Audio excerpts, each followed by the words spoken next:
देश में पहाड़ियों का शहर कहे जाने वाले मसूरी के पॉश इलाके में स्थित दीक्षित बंगले को आज एक दुल्हन की तरह सजाया गया था। भले ही रात नहीं हुई थी, लेकिन सर्दियों का मौसम होने की वजह से शाम होते ही चारों ओर अंधेरा छा गया था।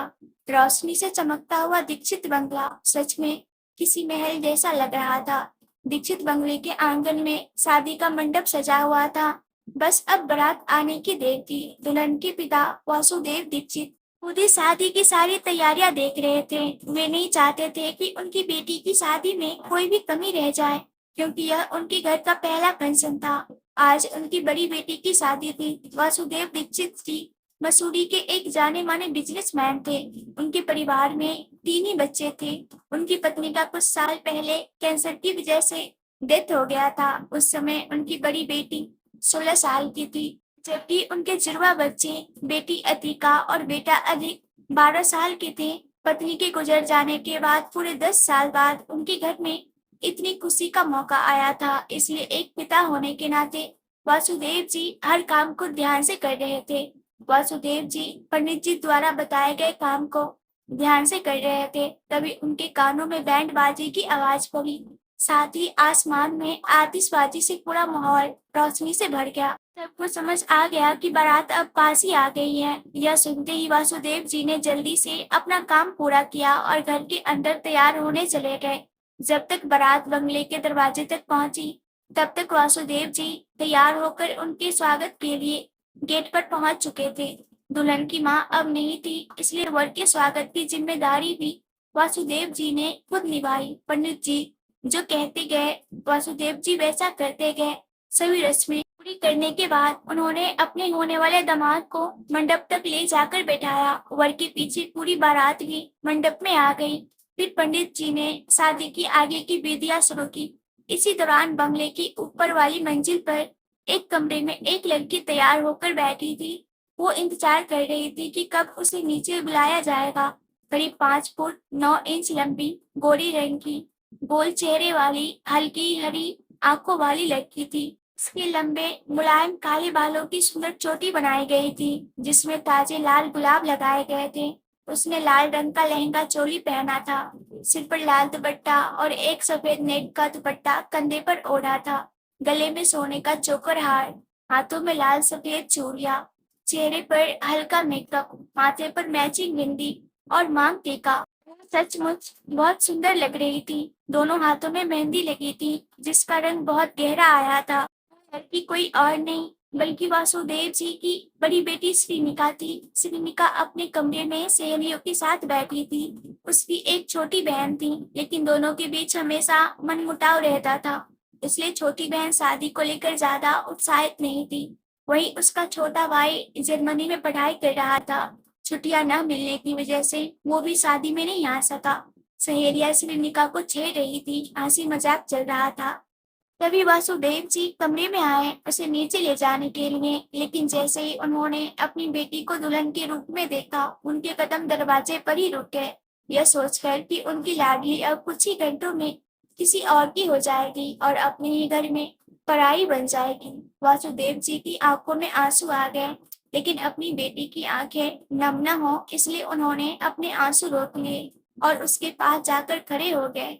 पापा, मैं कैसी लग रही हूँ? अपने पिता को देखते ही श्रीनिका उनसे लिपट गई और मुस्कुराते हुए पूछ लिया, मेरी राजकुमारी आज सच में राजकुमारी लग रही है।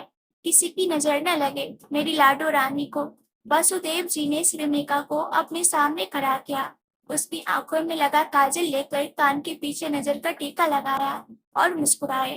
पापा, अतिका कहाँ है? वो नहीं आई। श्रीनिका ने चारों ओर नजर घुमाई, लेकिन जिसे वो ढूंढ रही थी वो वहां नहीं थी। तब उसने वासुदेव जी से सवाल किया। वासुदेव जी नहीं चाहते थे कि अपनी बेटी के इतने खास दिन पर वो दुखी हो, इसलिए उन्होंने बात बदल दी। उन्होंने श्रीनिका का हाथ पकड़ा और उसे नीचे मंडप में ले जाते हुए बोले, अरे वो सब छोड़ो मेरी राजकुमारी, अब नीचे जाने का समय हो गया है। हमें बेसब्री से तुम्हारा इंतजार कर रहा है। चलो अब नीचे चलते हैं और उसकी बेसब्री खत्म करते हैं। वासुदेव जी ने जिस तरह बात को टाल दी, यह देखकर श्रीनिका ने भी आगे कुछ नहीं पूछा और अपने पिता के साथ उनके कदम से कदम मिलाकर नीचे मंडप में आ गई। जब सिग्निका मंडप में पहुंची तो वहां मौजूद सबकी नजरें उसी पर टिक गई। आज वो सचमुच स्वर्ग से उतरी अप्सरा जैसी लग रही थी। उसका रूप इतना निखरा हुआ था कि कोई भी उसे पहली नजर में देखकर मोहित हो जाए। सब लोग सिग्निका को देख रहे थे, बस उसके होने वाले पति अमेय राजचंद ही उसे नहीं देख पा रहा था, क्योंकि उसके सामने पर्दा था जिससे वो अपनी दुल्हन का चेहरा नहीं देख सकता था। अमेय और सिग्निका की अरेंज मैरिज थी। श्रीनिका ने न्यू जर्सी से पोस्ट ग्रेजुएशन पूरा करने के बाद भारत आई थी। तब वासुदेव जी ने रायचंद परिवार के बड़े बेटे अमेय को उसके लिए चुना था। रायचंद परिवार के साथ वासुदेव जी के व्यापारिक संबंध बहुत पुराने थे, इसलिए वो उन्हें अच्छी तरह से जानते थे। उन्हें इस रिश्ते में कोई कमी नहीं लगी। दोनों परिवार करीब 1 साल पहले मिले थे और उन्होंने ही श्रीनिका और अमेय को एक दूसरे से मिलने को कहा था। परिवार की इच्छा पर दोनों की कुछ मुलाकातें हुई और धीरे धीरे दोनों को महसूस हुआ कि वो एक दूसरे के साथ पूरी जिंदगी बिता सकते हैं। उसके बाद दोनों ने अपने अपने घर वालों को इस रिश्ते के लिए हामी भर दी और आज 1 साल बाद दोनों का विवाह हो रहा था। वासुदेव जी सिग्निका को लेकर मंडप में आए और उसे उसकी जगह पर बैठाया। सिग्निका के बैठते ही पर्दा हटाया गया। तब जाकर अमेय और सिग्निका ने एक दूसरे को पहली बार शादी के जोड़े में देखा। इसके बाद शादी की रस्में शुरू हुई। पहले दोनों ने एक दूसरे को वरमाला पहनाई, फिर बाकी की विधियां आगे बढ़ी। थोड़ी देर बाद पंडित जी ने दोनों को मंगल फेरे के लिए खड़े होने को कहा। सिग्निका और अमेय दोनों खड़े हो गए। पंडित जी ने मंत्रोच्चारण शुरू किया। पूरा माहौल मंत्रों की ध्वनि, ढोल नगाड़ों और शहनाई की मधुर धुनों से गूंज उठा। चारों ओर का वातावरण पवित्र और मंगलमय बन गया। उसी समय उस पवित्र और शुभ माहौल को बिगाड़ने के लिए करीब 22-23 साल की एक लड़की मंडप में आ गई और उसने अग्नि की वेदी पर रखे कलश का पानी उलट दिया। यह देखते ही शादी में आए मेहमानों में उछल पुछल और फुसफुसाहट शुरू हो गई। सिर्फ एक पल में मंडप का पूरा माहौल बदल गया। जो कुछ भी हुआ उससे श्रीनिका और वासुदेव जी दोनों हैरान और अस्तबद्ध रह गए। लेकिन अमेय को देखकर ऐसा लग रहा था जैसे उसे इस सब से कोई फर्क ही नहीं पड़ा। श्रीनिका और वासुदेव जी जब अपनी नजरें उठाकर सामने देखे तो उन्हें दूसरा शौक लगा, क्योंकि शादी की अग्नि वेदी पर पानी डालने वाला कोई और नहीं बल्कि दीक्षित परिवार की छोटी बेटी अतिका दीक्षित थी, जिसके चेहरे पर उस समय एक रहस्यमय मुस्कान थी और जो लगातार अमेय को देख रही थी। सामने से अमेय भी दीवानगी से अतिका को ही निहार रहा था। उसे देखकर ऐसा लग रहा था कि भले ही फेरी श्रीनिका के साथ लेने थे, लेकिन उसका इंटरेस्ट अतिका में है। जो कुछ भी अतिका ने किया उससे वासुदेव जी कुछ समय के लिए सोचने की शक्ति खो बैठे। लेकिन जब उनकी नजर श्रीनिका पर पड़ी तो उन्होंने खुद को संभाला, क्योंकि उन्हें श्रीनिका को भी संभालना था। वासुदेव जी तुरंत आगे बढ़े और एक जोरदार थप्पड़ अतिका के गाल पर मार दिया। थप्पड़ की गूंज इतनी खतरनाक थी कि सुनकर वहां मौजूद सभी के मुंह खुल गए और सभी ने अपने हाथ अपने मुंह पर रख लिए। थप्पड़ पड़ने से अतिका का चेहरा एक साइड की ओर झुक गया और उसका हाथ अपने गाल पर चला गया। यह क्या बदतमीजी है अतिका, वासुदेव जी ने थप्पड़ मारने के बावजूद गुस्से में कहा। अतिका को थप्पड़ से शायद कुछ समझ नहीं आया था। तभी सबके कानों में वासुदेव जी की गुस्से भरी आवाज सुनाई दी। पापा, इसे बदतमीजी नहीं कहा जाता, मैं तो बस एक पाप को रोक रही हूँ। थप्पड़ लगने के बाद भी अतिका को जैसे कोई फर्क नहीं पड़ा हो, उसने बेशर्मी से बोल दिया। अतिका की बेशर्मी से वासुदेव जी का क्रोध और बढ़ गया। साथ ही उनकी आवाज भी जोरदार हो गई। भान भी है तुझे कि तू क्या बोल रही है? मैं जो कुछ भी कह रही हूँ वो सोच समझकर बोल रही हूँ। एक मिनट, मैं आपको समझाती हूँ। एक शादी हो जाने के बाद अगर किसी की दूसरी शादी होती है तो हिंदू धर्म में तो उसे पापी माना जाता है ना? अतिका ने चालाक हंसी के साथ कहा।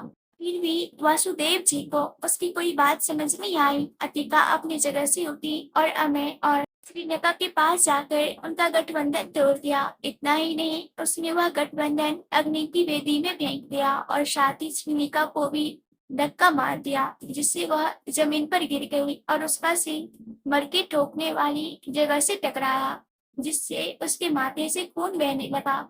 श्रीनिका को ऐसा होते देख वासुदेव जी उसकी तरफ आए और उसे संभाल कर खड़ा किया। तू ठीक तो है ना बेटा? वासुदेव जी ने श्रीनिका के माथे से बहते खून की तरफ नजर डालते हुए पूछा। श्रीनिका कुछ जवाब देती इससे पहले ही अतिका नफरत से बोल उठी, कैसे पापा, दुख होता है आपको अपनी प्यारी बेटी को ऐसी हालत में देखकर, लेकिन उसकी हालत तो मैं इससे भी ज्यादा खराब करना चाहती हूँ। आखिर उसकी हिम्मत कैसे हुई मेरे अम्मे का हाथ पकड़ने की या उसके साथ शादी करने की? अतिका की बात का कोई जवाब देने से पहले ही अम्मे ने उसका हाथ पकड़ लिया और चूम लिया। इतना ही नहीं, उसने उसकी कमर में हाथ डालकर उसे अपने और करीब खींचा और प्यार से पूछा, छोड़ो उसे, लेकिन तुम खुश हो ना स्वीटहार्ट? अतिका ने भी अमे के गाल पर किस कर दिया। अमे और अतिका की इतनी बेशर्मी देखकर श्रीनिका ने अमे से सवाल किया, ये सब क्या है अमे? तुम तो मुझे प्यार करते थे ना, तो फिर तुम ऐसे अतिका के साथ? श्रीनिका को इस तरह लाचार और बेजुबान देखकर अतिका ने उसका मजाक उड़ाते हुए कहा, तू कितनी भोली है दीदी कि तुम्हें अमे का नाटक भी प्यार लगने लगा। कोई बात नहीं, मैं आज ही तुम्हारी सारी गलतफहमियां दूर कर दूंगी। अमे तुझे नहीं बल्कि मुझे प्यार करता है। इतना ही नहीं, उसने तुम्हारे साथ जो कुछ भी किया वो सब मेरे कहने पर किया।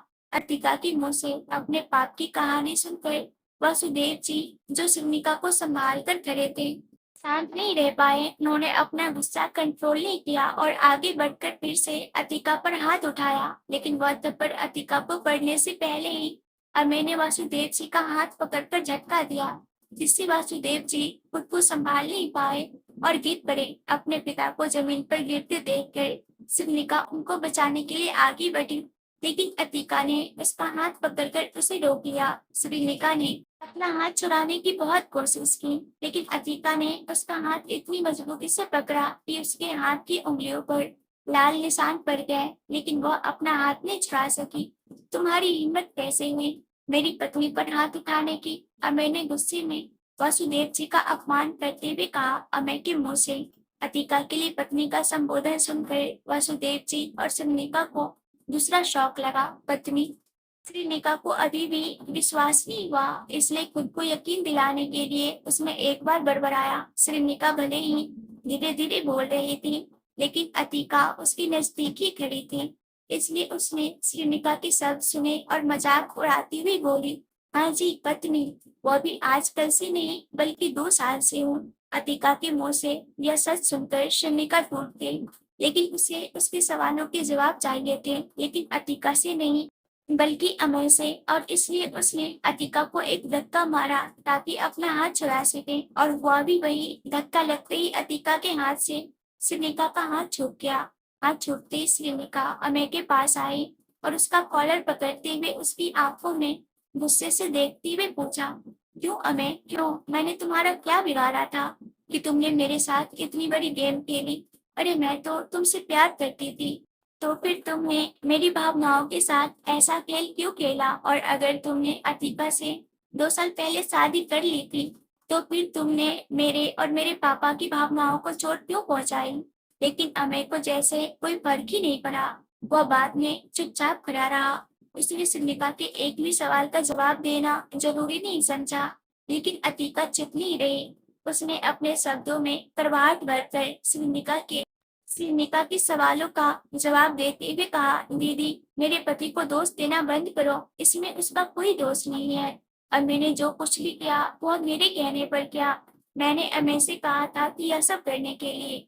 अतिका के शब्दों में भरी करवाहट सिनिका को महसूस हो रही थी, साथ ही उसकी आंखों में अपने लिए नफरत भी दिख रही थी।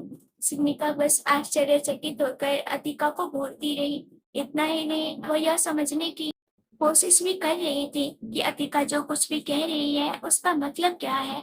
श्रीनिका को इतने सारे शौक और दुख में देखकर वहां मौजूद सभी को उसके लिए बुरा लग रहा था, सिवाय अमय और अतिका के, क्योंकि ये दोनों ही सबसे ज्यादा खुश थे। आखिरकार यह सब तो इन दोनों ने ही किया था। श्रीनिका को इस तरह दुखी देखकर अतिका को बहुत आनंद मिल रहा था, और जहाँ श्रीनिका इस तरह शौक में खड़ी थी, वह नजारा अमे की आंखों को ठंडक दे रहा था। लेकिन इतना सब कम पड़ता हो जैसे अतिका ने सिग्निका का मजाक उड़ाते हुए अपनी बात आगे बढ़ाई। अरे अरे दीदी, क्या हुआ? क्यों इतने सारे शौक में हो? समझ में नहीं आता कि मैं क्या कहना चाहती हूँ। कोई बात नहीं, मैं हूं ना। मैं आपको विस्तार से समझाती हूँ, लेकिन ध्यान से सुनना। मैं और मेरे पति, यानी आपके होने वाले पति, एक दूसरे को तो पिछले 3 साल से जानते हैं। नहीं नहीं, हम एक दूसरे से प्यार भी करते हैं, और इसलिए खास बात यह है कि हम दोनों की शादी भी 2 साल से ज्यादा समय पहले हो चुकी है। रही बात तुम्हारे साथ प्यार और शादी के नाटक की, तो वह मैंने मेरे कहने पर ही किया है। जानती हो क्यों? क्योंकि मैं तुमसे नफरत करती हूँ, सिर्फ और सिर्फ नफरत। अपनी बात कहते हुए अतिका की आंखें नफरत की आग में जल रही थी अपने लिए अतिका के शब्दों में। और उसकी आंखों में बेहद नफरत देखकर सिरनिका की आंखें हैरानी से फैल गई, और वासुदेव जी का तो दिल ही बैठ गया। लेकिन इसके बावजूद उन्होंने खुद को संभालते हुए खड़े हुए और सिरनिका के पास आए।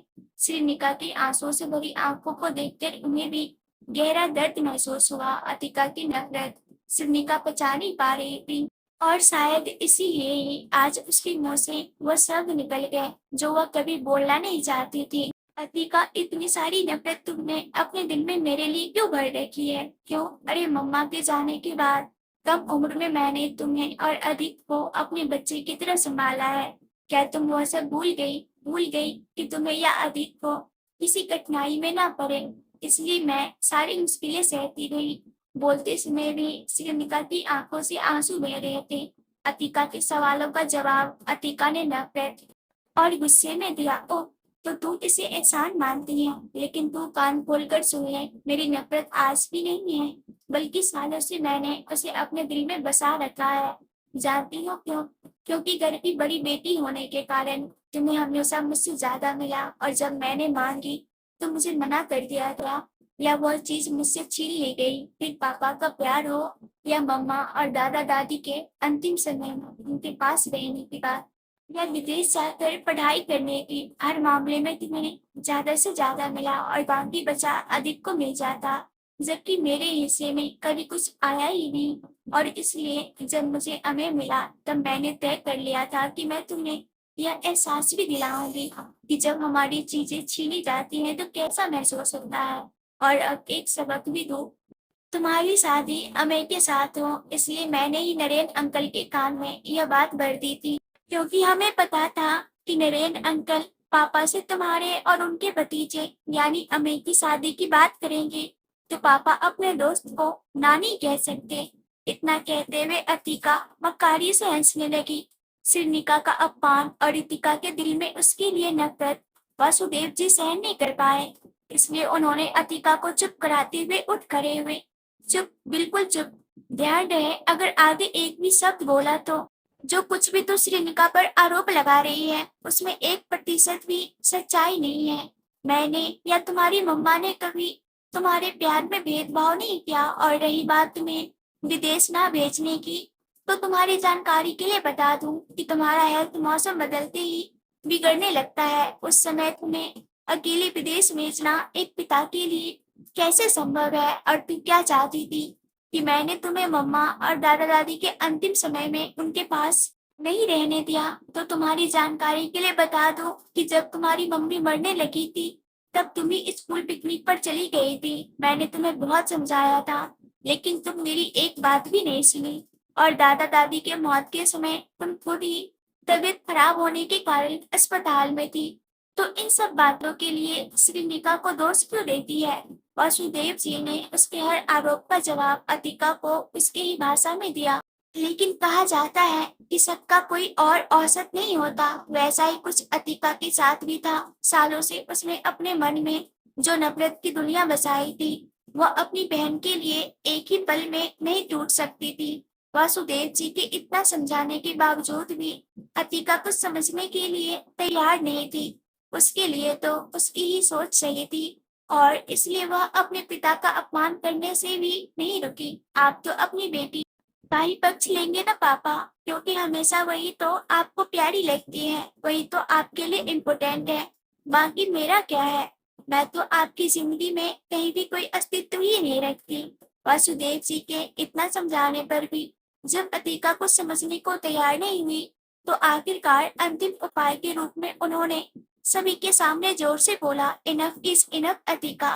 बस बहुत हो गया तुम्हारा, बहुत कहा तुमने और बहुत सुना हमने। बहुत अपमान किया तुमने श्रीनिका का और बहुत सहन किया मैंने उसे, लेकिन अब नहीं, आज से ही इसी क्षण से मैं तुम्हारे साथ सभी रिश्ते तोड़ रहा हूँ। दीक्षित परिवार या दीक्षित इंडस्ट्री से तुम्हारा कोई संबंध नहीं रहेगा। दीक्षित इंडस्ट्री पर आज से मेरे 2 ही बच्चे का अधिकार रहेगा। वासुदेव जी के बातों के बाद चौंकने का वक्त अब अतिका का था, लेकिन अतिका कुछ भी प्रतिक्रिया दे उससे पहले ही अमेय उसकी तरफ आ गया। नहीं नहीं ससुर जी, आप ऐसा कुछ नहीं कर सकते, और अगर फिर भी आप ऐसा करते हैं तो मैं मजबूर हो जाऊंगा दीक्षित इंडस्ट्री के साथ रायचंद इंडस्ट्री द्वारा किए गए सभी प्रोजेक्ट वापस लेने के लिए। और आप अच्छी तरह जानते हैं कि अगर ऐसा कुछ हुआ तो दीक्षित इंडस्ट्री दिवालिया हो जाएगी। दीक्षित इंडस्ट्री को नीलाम करने का समय आएगा। इतना ही नहीं, साथ ही साथ आपका यह बंगला भी नीलाम होने के लिए खड़ा हो जाएगा और आपको सड़क पर रहना पड़ेगा। अमेय की इतनी बेधड़क और जिद्दी बातें सुनकर वासुदेव जी आश्चर्यचकित रह गए, क्योंकि कहीं न कहीं अमेय ने जो कहा वह सही था। रायचंद इंडस्ट्री के मुकाबले दीक्षित इंडस्ट्री बहुत छोटी थी। इतना ही नहीं, बल्कि वर्षों से दोनों इंडस्ट्री एक दूसरे के साथ मिलकर काम कर रही थी। अगर अमेय ने जैसा कहा वैसा हुआ तो दीक्षित इंडस्ट्री का नामो निशान मिट जाएगा। पीपी वासुदेव जी को फिलहाल इससे कोई फर्क नहीं पड़ता था। उस समय उनके लिए केवल और केवल श्रीनिका की तकलीफें महत्वपूर्ण थी, और इसलिए उन्हें कोई फर्क नहीं पड़ता था कि उनका बिजनेस ठप हो जाए या नहीं। वासुदेव जी को भले ही कोई फर्क नहीं पड़ता था, लेकिन श्रीनिका को निश्चित रूप से पड़ता था। वासुदेव जी अमेय को कोई जवाब दे उससे पहले ही श्रीनिका ने वासुदेव जी का हाथ पकड़कर उन्हें बोलने से रोक दिया और फिर उनकी आंखों में अपनी आंखें डालकर कहा, पापा, आपको मेरे लिए ऐसा कुछ भी करने की जरूरत नहीं है। यह बिजनेस आपने अपनी मेहनत से खड़ा किया है और इसमें दादाजी के खून की कमाई भी शामिल है। इसलिए सिर्फ मेरे लिए मैं इसे नष्ट होते नहीं देख सकती। इसलिए प्लीज ऐसा कुछ मत कीजिए जिससे आपकी मेहनत बेकार हो जाए। इस बिजनेस पर भी इसका भी अधिकार है और मैं उसका अधिकार छीन कर खुद पर एक और बोझ नहीं चाहती। ऐसी स्थिति में भी जिस तरह से श्रीनिका ने अपने दुख और दर्द को किनारे रखकर अपने भाई और पिता के बारे में सोचा, इससे वासुदेव जी का उसके लिए सम्मान और बढ़ गया। उन्होंने श्रीनिका की आंखों के आंसू पोंछे और फिर उसे समझाते हुए कहा, नहीं मेरी राजकुमारी, तुमने कभी किसी का कुछ नहीं छीना और भविष्य में भी किसी का कुछ नहीं छीनने वाली। और रही बात बिजनेस ठप होने की, तुम्हारे आत्मसम्मान के सामने यह बिजनेस कुछ भी नहीं है। उसे तो मैं फिर से अपनी मेहनत से खड़ा कर दूंगा, लेकिन अगर मैंने इन दोनों के साथ अपने रिश्ते नहीं तोड़े तो तुम्हें जीवन भर इन दोनों का सामना करना पड़ेगा और हर बार तुम्हारे दिल पर पड़े घाव ताजा होंगे, जो मैं कभी नहीं चाहता। वासुदेव जी का उसके लिए यह अनन्य प्रेम फिर एक बार श्रीनिका की आंखों को नम करने के लिए मजबूर कर गया, लेकिन उसने मन ही मन एक निर्णय लिया और उसे अमल में लाने के लिए पहले खुद को मजबूत करना जरूरी था। इसलिए उसने अपनी आंखों से एक भी आंसू नहीं बहने दिया। साथ ही उसे अपने पिता को भी बचाना था, इसलिए श्रीनिका ने प्यार से उन्हें गले लगाया। उसके बाद उसने अलग होकर अपना किया हुआ निर्णय वासुदेव जी को बताते हुए कहा, नहीं पापा, आपको मेरी कसम है, आप ऐसा कुछ नहीं करेंगे। और रही बात मेरी, तो आप मेरी चिंता मत कीजिए। आपने मुझे इतना सक्षम बनाया है कि मैं किसी भी सहारे के बिना अपनी अलग पहचान बना सकती हूँ, और इसलिए मैं अभी इसी समय यह घर छोड़ रही हूँ। लेकिन इसका मतलब यह नहीं कि मैं आपको अकेला छोड़ दूंगी। मैं समय समय पर आपकी खबरें लेती रहूंगी। इतना ही नहीं, समय समय पर मैं आपसे मिलती भी रहूंगी। लेकिन अभी मुझे जाने दें। जैसे आप मुझे शादी के बाद विदाई देने वाले थे, वैसे ही अभी मुझे विदाई दे पापा। श्रीनिका ने हाथ जोड़ लिए। श्रीनिका को घर छोड़कर जाने की बात वासुदेव जी को पसंद नहीं आई, इसलिए उन्होंने थोड़े कड़े स्वर में कहा, लेकिन बेटी, कहाँ जाओगी और क्या जरूरत है तुम्हें घर छोड़कर जाने की? तुमने तो कुछ भी गलत नहीं किया है ना। तो फिर जिसने गलत किया है वही घर छोड़कर जाए, तुम कहीं नहीं जा रही और यह मेरा आदेश है। प्लीज पापा, अभी मुझे जाने दे प्लीज। आप अब तक अपनी राजकुमारी की हर बात मानते रहे हैं ना, तो यह आखिरी बात मान लीजिए। मैं आपको वचन देती हूँ कि कोई गलत कदम नहीं उठाऊंगी। प्लीज पापा प्लीज। वासुदेव जी का गुस्सा सही था। यह बात सिद्धिका अच्छी तरह समझती थी, लेकिन उसे जो निर्णय लेना था उसका पालन करना भी उतना ही जरूरी था, और इसलिए वह अपने निर्णय पर अडिग रही और वासुदेव जी वो मनाने लगी। हालांकि उसे पता था कि वासुदेव जी इसे नहीं मानेंगे और उसे जाने की अनुमति भी नहीं देंगे। इसलिए सिंधिका ने एक आखिरी बार अपने पिता के गले लगकर उन्हें विदा किया और फिर बिना पीछे देखे दीक्षित बंगले से निकल गई। वासुदेव जी उसे रोकने के लिए पीछे आए, लेकिन श्रीनिका नहीं रुकी। उस समय आधी रात का समय था, फिर भी श्रीनिका ने घर छोड़ते समय एक बार भी पीछे नहीं देखा। श्रीनिका के चले जाने के बाद वासुदेव जी अपनी जगह पर ही खड़े रह गए। वहीं दूसरी तरफ एक कॉर्पोरेट कंपनी में अलग ही माहौल था। आधी रात गुजर चुकी थी, फिर भी 26 साल का एक लड़का अपनी कैबिन में बैठा था। सख्त चेहरा, जामुनी रंग की आंखें और उन आंखों के नीचे बड़े काले घेरे यह बता रहे थे कि वह शायद कई रातों से सोया ही नहीं है। बिखरे हुए बाल, सफेद शर्ट और ग्रे पैंट। शर्ट के पहले दो बटन खुले हुए थे। ऐसी हालत में भी वह काफी हैंडसम लग रहा था। पिछले कई दिनों से उसने खुद को अपनी कैबिन में कैद कर लिया था। अपने स्टाफ को कड़े शब्दों में चेतावनी दी थी कि कोई उसे डिस्टर्ब ना करे, और इसलिए ऑफिस में सभी उससे डरते थे। उसका असिस्टेंट भी उसे डिस्टर्ब नहीं करता था, लेकिन आज किसी ने उसकी कैबिन का दरवाजा खटखटाया। आवाज सुनकर उसका गुस्सा भड़क उठा। उसने अपनी गंभीर आवाज में पूछा, किसमें इतनी हिम्मत है कि मेरी ना कहने के बावजूद मुझे डिस्टर्ब करने की हिम्मत करे। जवाब में बाहर से एक डरता हुआ आवाज उसके कान में पड़ा, सर प्लीज दरवाजा खोलिए, बहुत ही इम्पोर्टेंट है। जितना भी इम्पोर्टेंट हो, मैं कोई बात नहीं सुनूंगा। यहाँ से चुपचाप चले जाओ, नहीं तो तुम्हें मारने के लिए एक बार भी नहीं सोचूंगा। फिर बाहर खड़ा व्यक्ति हिम्मत करके अपनी बात कह गया, सर यह बात श्रीनिका दीक्षित के बारे में है।